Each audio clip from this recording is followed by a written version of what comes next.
This case is insidious. This case is extremely serious. 13 female corrections officers are accused of smuggling banned items into the jails in return for money and sex. Be able to rely on people who are in law enforcement and associated with law enforcement to make sure that they're on our side and not the criminal side, and that's the most significant thing I think this case exposed. Were these women fired? Pardon? Were these women fired? The ones who are...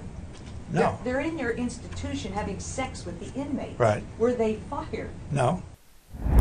You're watching the most shocking and informative LRJ TV News. Hello, I'm LRJ from LRJ TV News. Well, we've been wondering how in the hell have this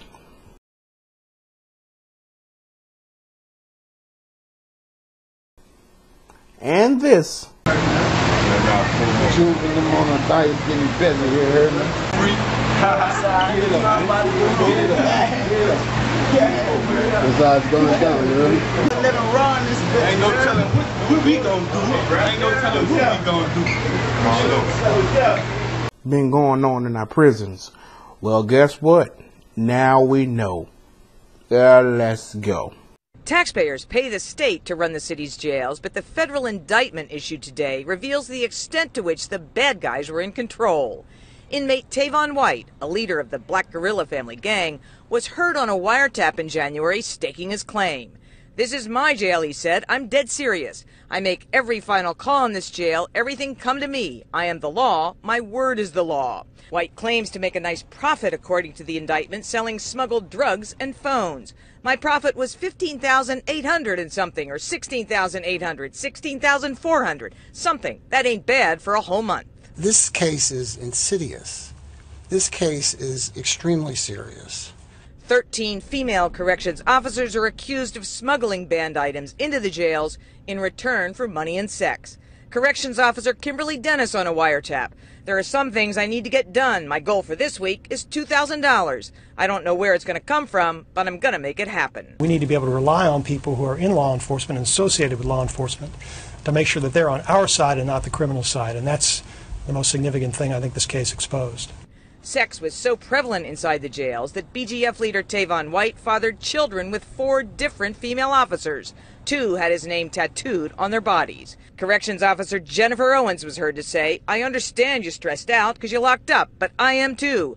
You locked up and I'm pregnant again. Who does that?" Okay, so did they say that she got pregnant by the man and with the man's name tattooed on her, and she was upset because she got pregnant and he's in prison and she's bringing him in drugs and money? Why in the hell did she not bring in some condoms? Officers could be fired for associating with inmates, but the women in this case are still employed. Were these women fired? Pardon? Were these women fired? The ones who are... No. They're in your institution having sex with the inmates. Right. Were they fired? No. Public Safety Secretary Gary Maynard says he takes full responsibility for what this case has uncovered. He struggled today to spell out any significant changes that have taken place. He called the case an embarrassment. Once again, this proves my point that the police are corrupt on every level. The funny thing is, they act so surprised that this is going on.